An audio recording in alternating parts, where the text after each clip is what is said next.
Buenos Aires. Chaotic, soulful, and utterly addictive. If you're backpacking Argentina, there's no skipping this massive, messy, magical city. I spent 2 weeks here and I still barely scratched the surface. I could easily stay here for such a long time, but in this video, I'll take you through everything you need to know. What to eat, where to stay, what neighborhoods to love, how to move like a local, and what surprised me the most. Welcome back to my channel, everybody. This is MackPacking. I am Mackenzie Nelson, and let's get into a deep dive on Buenos Aires. A city that I have truly fallen in love with and cannot wait to go back. Buenos Aires is a city of neighborhoods. It is kind of divided up into these very distinctive neighborhoods that have their own personality entirely. Here's a quick breakdown to help you decide where to base yourself. Palermo is trendy, safe, has lots of cafes and hostels, great for digital nomads and nightlife lovers. San Telmo is more boho and tango dancers are dancing about on these cobblestone streets. My personal favorite, gritty but full of character. Recoleta was a bit more posh, very Parisian. It has the Recoleta Cemetery, which is a very must-see thing in Buenos Aires. Centro is actually where I stayed, but I don't really recommend staying in Centro. It was more of a business district with the Obelisco in the center, but a great central location to get all the metros and buses to all the other different neighborhoods. La Boca is the most colorful, touristy, and more cautious neighborhood. Visit here during the day, but don't stay here overnight. Hostels in Palermo and San Telmo are best for the backpackers, some even offer tango nights and mate circles, and I definitely recommend that you indulge in these. Argentinian food is a love language, and Buenos Aires speaks it fluently. Empanadas are the best cheap eats. Try carne picante or humate, which is sweet corn. Choripan is an iconic street food all over Argentina. It's like Argentina's answer to a hot dog, but meatier and way better. Asado is a must-try real steak here in Argentina. Look for local parrillas instead of tourist trap. Medialunas and cafe is a morning ritual. Order like a local. Un café con leche y dos medialunas, por favor. Make sure that you try dulce de leche everything. I had some dulce de leche gelato quite a few times. I even had a cafe with dulce de leche and it was amazing. Buenos Aires honestly isn't just a city, it's a whole experience.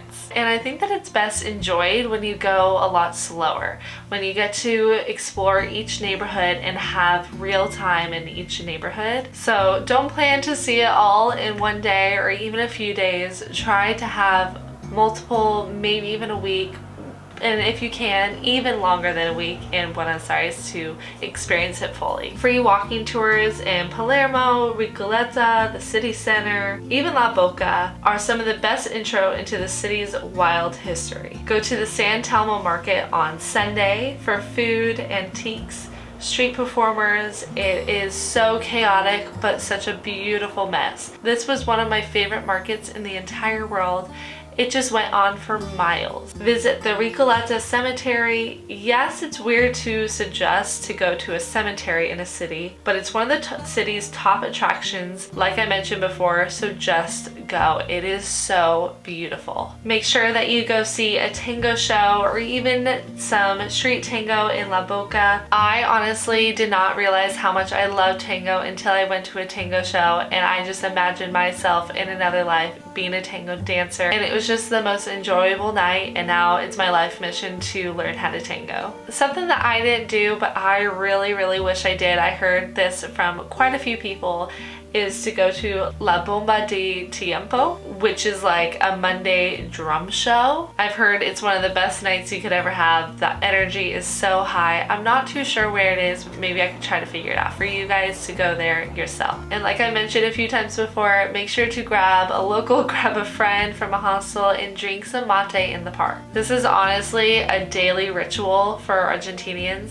you will see them carrying around their mate every single place that they go, but they will always take their lunch break in the park to enjoy their mate with friends. Let's get into more of the backpacker survival guide of Buenos Aires. Cash is king, like I mentioned in a few of my videos before. Use Western Union. They have the best conversion rates, especially for USD to the Argentinian peso. And you could even exchange your USD using the blue dollar rate, and you will get so much bang for your buck. But don't rely on your debit card, because a lot of international debit cards aren't accepted in most ATMs, especially in Buenos Aires. So plan to use the bank transfers through Western Union or exchanging your USD currency through the blue dollar rate. Public transport is super easy around Buenos Aires. Get a Sube card at one of the subway stations and ride buses or the subway all over the city for super cheap. I know that safety is quite a concern in Buenos Aires, but honestly,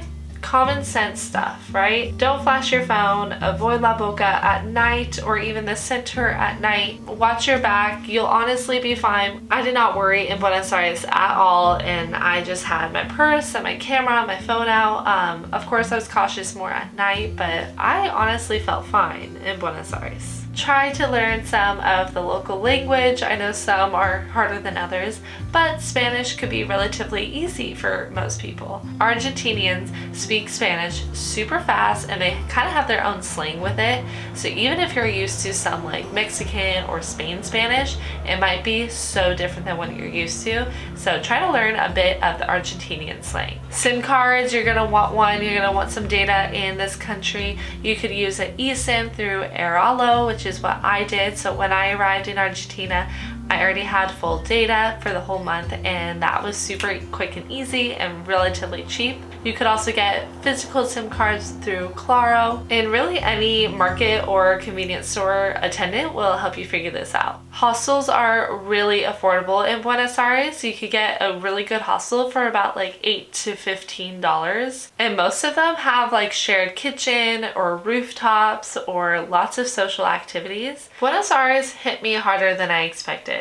It's a place that teaches you to slow down, to embrace contradictions, and appreciate the small stuff. Like watching locals drink mate in the park or the street tango shows. It's chaotic, sure, but if you lean into it, this city will wrap itself around your soul and totally embrace you. Well, that's my very quick guide to backpacking Buenos Aires. Let me know if you have any questions at all down in the comments. What would you do first in this city? And if you have any other recommendations that these viewers probably want to see or hear about, write them in the comments so we can help each other out. And if you're heading to Argentina and not just Buenos Aires, make sure that you check out my top tips video of Argentina as a whole, and subscribe for some more raw, honest, low budget backpacking tips and videos across the world. And thank you so much for watching. Hasta luego.